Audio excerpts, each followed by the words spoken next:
Hello, it's Falcon and the Winter Soldier time. It's here, episode 2. Dan, what'd you think? I think it's better than the first one. Oh, yeah, definitely. Also, we got 10 minutes starting now. Boom. Oh, Go. okay. Stressing. Yes. So we start off with the new Captain America from the last episode. Yeah, they're actually giving him depth. Incredible. And I'm actually kind of surprised they did that, but I'm happy they did. yeah, so we know he's a army vet who has a friend and a girlfriend, wife maybe, and he has a weird asphyxiation for lockers Yeah.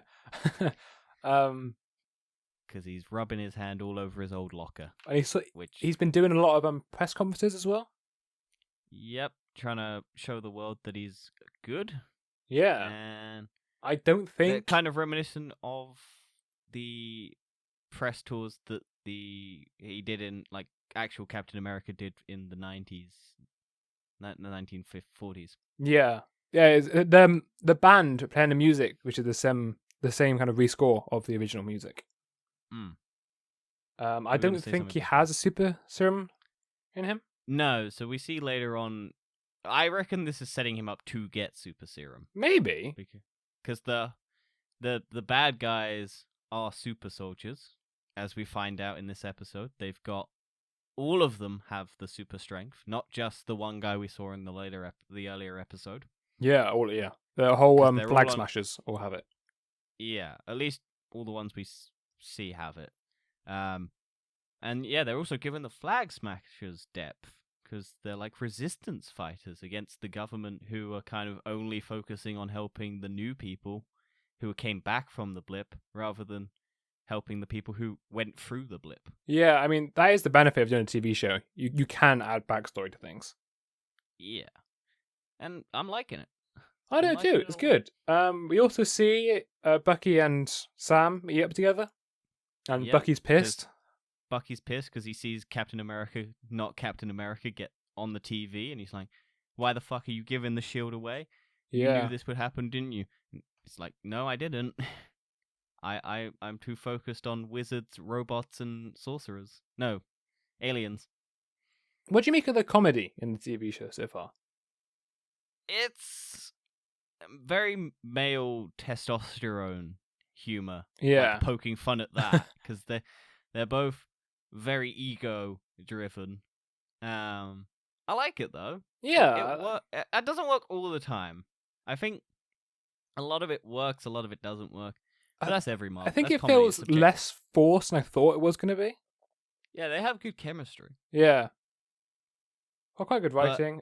We also hear more of the kind of Winter Soldier theme tracks playing, which I like in this episode. Also, I like the fact that Bucky is like, I can jump out of a plane, right? And then just hits every tree in the existence. The poor tree. I don't know why he ripped his sleeve off, though. What was I going to do? I think it was restricting movement, maybe? I think it's just because he doesn't want to. I think he's just used to not wearing shirts with sleeves. Oh, maybe. Point. Who knows? It's just a weird thing, isn't it? But alright. I think it's just a flex because he's got a metal arm and he's like, I'm going to show this off because I don't get to show it off. Yeah. Anyway, Sam and Bucky are going on a mission together, even though Bucky's not supposed to be there. And they're trying to... Yeah, that was a strange thing. It's just like, I'm just going to go with you on this mission. They're like, what? We need to get the plot going forward. And it's just like, yeah, sure, come with me. And I'm like, you're working for the government. They're not going to allow this. He's an ex-villain. Well, to be fair, like, he allowed Bucky in the plane. He didn't actually allow him to jump down. And Bucky just did it himself anyway. Yeah. And he's like, "What? You're here Sam now." Has the recording on Red Wing because Red Wing is very useful, and it's like, oh, okay, but then it turns out that because it's government, the good guys quotation marks, the Captain America is able to track them because they're just like they hacked through it and worked out that that's where they were because they're on a big old cargo lorry. Yeah, so there's medicine and shit. There's like a big action sequence now that was in the trailer, where they meet up with the two of them. Sam and Bucky try to fight the 8 super soldiers and basically get their ass kicked because they're so strong. Revealed that this Captain America carries a Glock. He does. He shoots. And just is perfectly happy shooting people in the fucking face or chest. Yeah, which isn't kind of what Captain America stands for in a way. No. So there's a hint that it's maybe not the best, but he isn't super soldiered, so No. it's because we find out he can get beaten up very easily, but he does have like ridiculous abilities to throw that shield still. That is true, but that's just. I mean, the shield doesn't obey physics, so. Yeah, but not everyone can do it though. No, it's true. Also, Sam and Bucky do hate this Captain America's guts. Well, yeah, because it's their best. Like he doesn't represent what they think Captain America should be, but he represents what America thinks Captain America should be. Yeah. Because the larger perspective is the world only sees Captain America as this symbol of like heroicism, but they don't know the actual Captain America personally. Whereas these two do know Captain America personally. So, whilst this dude is acting like trying to be like Captain America in the way that the world wants him to, his two friends are like, that's not what Steve would do. Yeah. And they're just judging him based on that. So. And then Sam and Bucky kind of go out on their own, try to seek their own way of defeating them. And then they go to the other guy. I can't remember his name. Is there? Zemo. Is that it? Wait, who? Oh, the old black guy, Captain America. So yeah, it's found out that Bucky's like, I know, because they're trying to get super soldier serum because they're all super soldiered, and Bucky realizes, well, I know someone who had super serum in him, like me, because Bucky's the only super soldiered one out of all of the good guys at the moment, and so they go and meet up in a dirty, like a disheveled neighborhood, I guess. Yeah. And they meet Isaiah. Yeah, I think that sounds familiar. Something like that.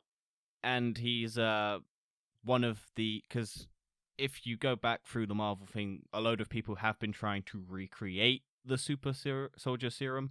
I think Black Widow's got a character, like the movie Black Widow's getting a character who's, I think, played by David Harbour, who's the Russian super soldier for Russia. Yeah. And the Hulk was an attempt to make the super soldier serum. So this is the Vietnam, I think this character from the comics is based on. So it's like Bucky meets this dude in Vietnam. They have a punch off, and then the dude rips off Bucky's arm, apparently. Yeah. And then Bucky comes back and asks if he knows any, because this dude's been experimented on by both the government's Hydra, all of these people, and he spent 30 years in prison from the government. Yeah, which is a bit. I think they insinuate because he was black, he was spent in prison. Yeah, very heavy racism vibes through this, and it's good. They should be talking about it. Also because they had the police being racist towards Sam as well.